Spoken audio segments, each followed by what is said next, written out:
How to turn on or turn off power saving on Samsung Galaxy S26 Ultra. So let's start the video. First of all, go to app library. Now here, so click on settings app. Now in setting, scroll down and click on device care. So you will see device care is here, so click on device care. Now here, so click on battery.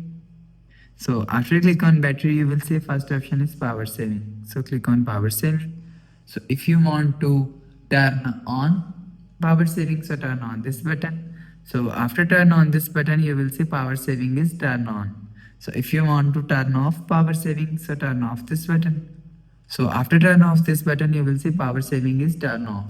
So you will turn on or turn off power saving from here. So after the process, go back to home screen, refresh phone. So that's how you can turn on or turn off power saving on Samsung Galaxy S26 Ultra. So if you like the video, please subscribe. Thanks for watching.